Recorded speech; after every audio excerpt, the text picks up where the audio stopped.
folks, it's Mel at Stocksbridge Guitar Tech, back with another video for you. Unfortunately I didn't get a chance to make a video last week, so apologies for that. But anyway, I thought I'd do something a little bit different this week.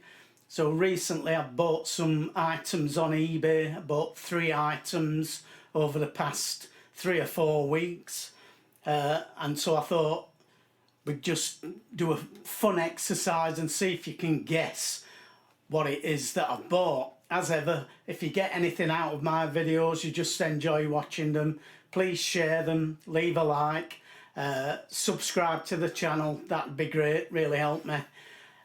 So the first item I bought is what I'm going to show you today, but before I reveal what it is, see if you can guess what it is. Now in the intro I played a little tune there and I was using this item, so it could be a pedal, it could be a multi-effects unit, it could be an amp, it could be this plectrum, who knows. Right, it's not the plectrum. I'm on a clean setting. I'm using my Harley Benton Fusion Telecaster and I'm on the neck pickup. This is what the item sounds like.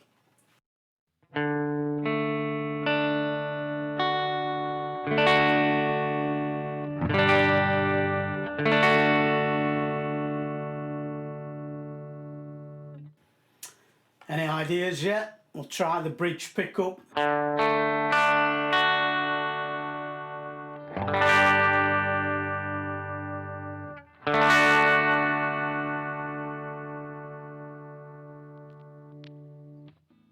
Both pickups.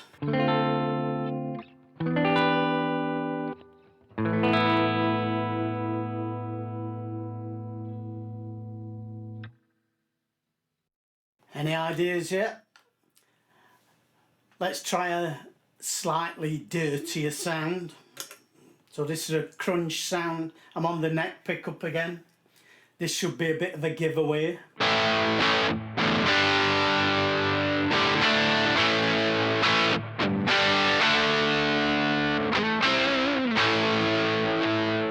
Bridge pickup.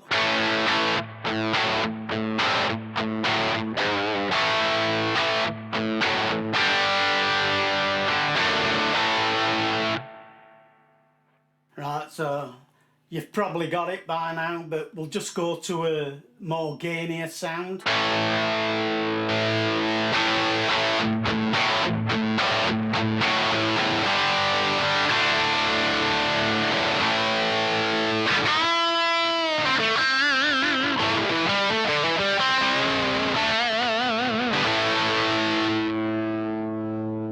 Okay, so I'm sure you've probably guessed it's an amplifier.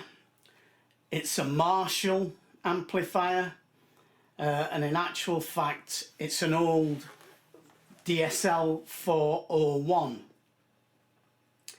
Now sometimes these amps get a bit of a bad rap. Personally I think they sound great. Unfortunately you're not hearing the speaker here. It's got an emulated DI output on the back of the amp, and that's what you're hearing. So I've actually got the master volume on the amp completely off, so there's nothing coming out of the internal 12-inch speaker. You're just getting that DI, because obviously it's a Marshall, so you have to crank these up for them to sound at the best, and I can't crank this amp up. It's far too loud in the apartment where I live. So if I cranked it up and then put a microphone on it, I'd have everyone knocking on my door. But it still sounds good. The DI is very good on it, the emulated output. Like I said, they get a bit of a bad rap, these old 401s, and I do know there were problems with the earlier ones.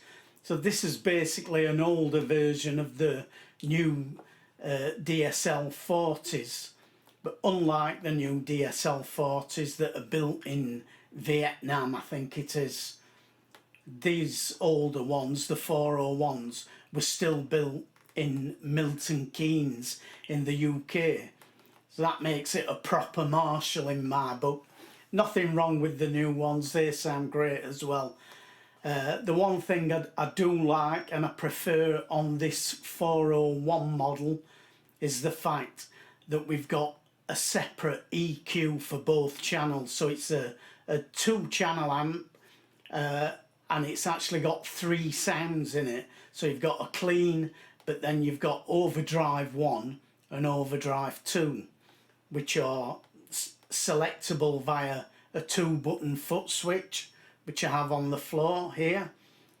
And the overdrive 2 channel gives you about 20 dB more gain than channel 1, which is quite significant. So if you just listen again, this is the overdrive 1.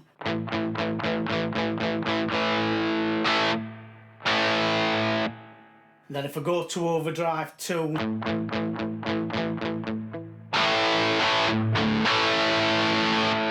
one, two.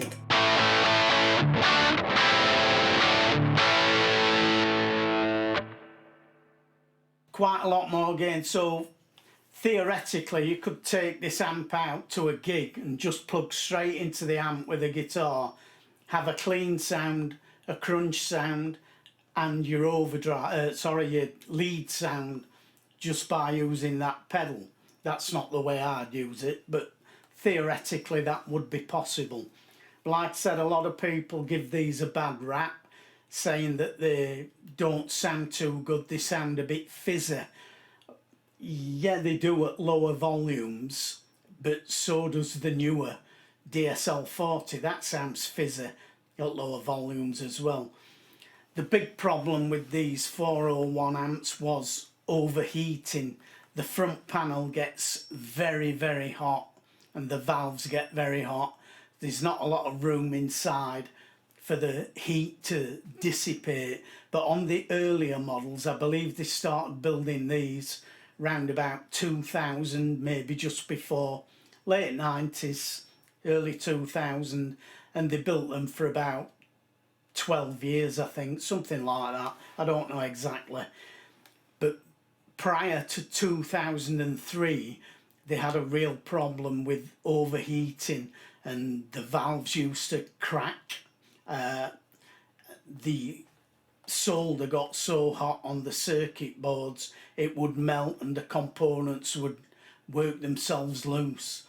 Now Marshall addressed that, I think, after 2003, so if you get one that's later you should be okay. But still a good idea to have it checked over by an amp tech. I picked this one up on eBay.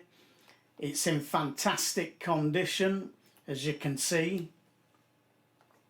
It's in really good condition, no rips or anything in the Tolex. It's obviously been well loved and very looked after. And also I got a nice surprise when I removed the back baffle and the top metal kick grill to have a look at the valves inside, because I assumed it would be all stock, but what I found was the speaker had actually been changed. So it's got a Celestion vintage 30 speaker in there, which was an added bonus for me because there was absolutely no mention of that in the description. In the item description when I bought it, it never said that they'd changed the speaker. And it looks like it's a fairly new edition as well. The speaker looks immaculate and it sounds fantastic. When I first got the amp, I was able to crank it up and play it, and it sounds absolutely amazing through that Celestion vintage 30, because again, a lot of people didn't like the stock speaker that came with this amp, which was a Marshall gold 12-inch speaker. It was, I believe, a Celestion, but apparently not a very good one. But when I plugged this in and played it, I thought, well, I don't know what they're talking about because this sounds amazing, thinking it was the stock speaker. but like I said, I got a nice surprise when I took that back kick grill and the back wooden baffle off and found out it's actually a Marshall Celestion, a Celestion vintage 30 speaker. Sounds great.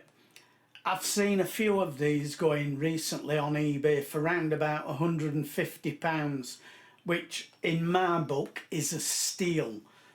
This is a great amp. You could gig practically anywhere but the very largest venues with this amp, even though it's only a single 12-inch speaker. It's very loud when you get the volume up. It's a loud amp. It has a parallel effects loop on it, which I'm not sold on, but I never use effects loops anyway. I usually just go straight into the front of the amp with my pedals. I don't bother with effects loops, whether they're serial, parallel. I don't get along with them, but a lot of people have said that the effects loop's not very good on this, and some people have said they don't like the reverb on it. Now on the newer DSL-40s you get a digital reverb, but on this old 401 it's actually a spring reverb. You do get a spring reverb tank, and I think it sounds okay. It's not the best in the world, but it's okay. That's up full, by the way, so it's not overpowering, and I usually just put it round about 10 o'clock. It's barely noticeable if I turn it off completely.